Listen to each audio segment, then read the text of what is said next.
Hello, it's Heather Hoffman, and today I have a fun, bright, citrusy card that I have to share with you using the newly released Stitch Rays cover panel from Reverse Confetti, and just simple Post-it notes actually to mask out the rays and make a colorful background. This die I love it. It's phenomenal just for cutting out of solid color or pattern paper or anything like that, but this was kind of a fun twist to it, and you don't need anything fancy with just a little stack of straight Post-it notes.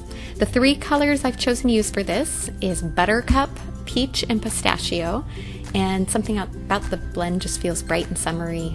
Makes me think of lemons and limes and oranges, very citrus colors, and a fun color combination. And you don't have to use individual Post-it notes. I opted to use a set of 2 for each color that I'm masking, just because I wasn't sure if the yellow would blend into the orange and the orange into the yellow, and I didn't want to muddle my colors and I wanted to keep them straight. So I have a little set that I'm using for the yellow and one for the orange and one for the green, just to keep them separated. These are really inexpensive, the Post-it notes, so it works really great. So once I've got one set done there, I'm going to fast forward to those finished, because I didn't imagine you wanted to sit and watch me mask each one of those out individually. So there we go, I have the entire panel finished.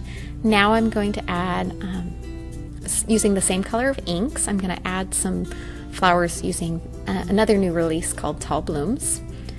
Again, I'm stamping it in the same color combo, just makes the card match together really well. And these florals are beautiful. You can color them, you can watercolor them, but they're so intricate and pretty. They're even fun, just like on this card, I just stamped them in different colors of ink, and I love all the detail on them and the shape of them. So I'm going to stamp them out, and then I'm going to use the coordinating Tall Blooms confetti cuts to make it really easy to die cut all those out.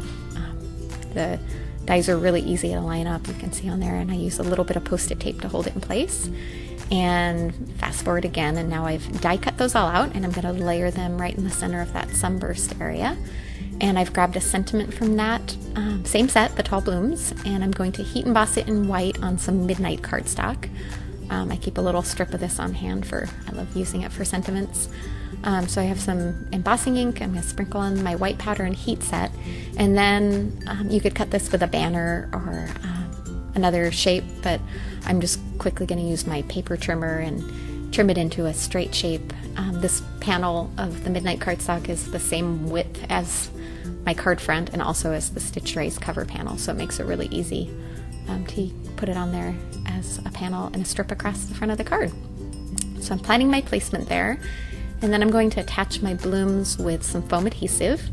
And as I was getting them all arranged, you could also use Jennifer McGuire's handy little saran wrap trick, but for this it was a small amount. I just grabbed a little piece of my Post-it tape, pulled it over to once I had the blooms all in the order I wanted, and then I could flip it over, add my foam adhesive real quick, as you can see here, and then put it back into place and pull that Post-it tape off really easily.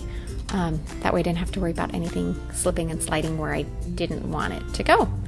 Then I will just adhere my sentiment strip over the front and attach that on, and then I added a few clear droplets on there as just a final finishing embellishment. Just a little bit of sparkle. The colors are all it's monochromatic in the sense that it's 3 different colors, but the blooms match the stitched rays on the panel. And these clear droplets I like to adhere with a little tiny drop of glossy accents to attach them on. And once those are on, our card's finished, and it's bright and summery and fun. You can do this and just alternating rays of color. You can mix and match colors, you can skip colors. It's just a fun way to stretch this cover panel and use it in a different way. I hope you had fun today. Thanks for stopping by.